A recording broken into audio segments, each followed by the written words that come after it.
Yo mga idol, kamusta? Sports Talk PH nga pala. Ang hamon kay Inoue, pag-usapan natin yan mga idol. Ngunit bago ang lahat ay huwag kakalimutang mag-subscribe at i-click ang notification bell button for more sports talk.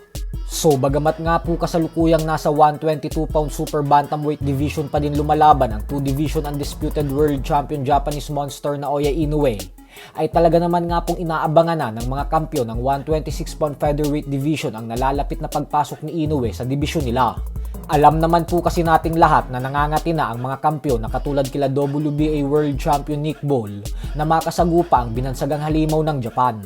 Subalit ngayon nga po ay pumasok na din sa eksena ang current undefeated WBO Featherweight World Champion Rafael Espinosa.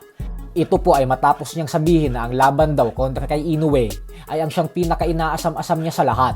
Kailangan niya daw kasi talagang makuha ang panalo at maisama si Inoue sa listahan ng kanyang mga tinalo, nang sa ganun umano ay maging isang top pound for pound fighter na siya. Bukod dyan ay ang pagtalo daw kay Inoue ang pinakasusi para sa kanya upang mas lalong lumaki ang kanyang pangalan at makuha ang milyon-milyong suporta galing sa mga kapwa niya Meksikano. Para po sa mga hindi nakakaalam ay si Espinosa po ang tinuturing ng madami na pinakamalakas na kampyon sa featherweight division sa kasalukuyan. Ito po ay dahil bukod sa kanyang napakalinis na undefeated record na 26 wins with 22 knockouts at walang talo, ay may tangkad din po siyang 6'1". Kaya naman isang higante na talaga siya para sa 126 pound featherweight division. Maging ang ibang mga analyst ay naniniwala na mahihirapan si Inoue kay Espinosa nang dahil sa haba at tangkad nito.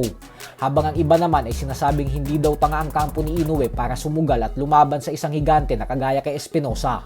Sa madaling salita ay posibleng umiwas si Inoue kay Espinosa at ang ibang mga kampyon na lang ang kanyang lalabanan.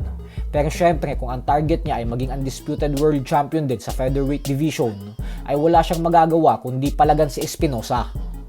Sa kabilang banda naman mga idol ay halos 3 linggo na nga lamang po ang inaantay natin at magaganap na ang inaabangang sagupaan sa pagitan ng dalawang knockout artist na sila Ryan Garcia at Rolando Romero, kung saan paglalabanan nila ang bakanting WBA regular welterweight belt.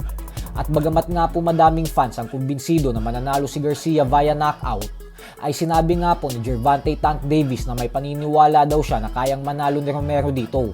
Basta ang prediksyon po ni Davis ay hindi aabot ng desisyon ng laban na ito. At bagkus isa daw ang matutulog sa ibabaw ng lona kay Garcia at Romero. Para po sa mga hindi nakakaalam ay pareho ng tinalo via knockout ni Davis si Garcia at Romero. So hanggang dito na lang po muna tayo mga idol.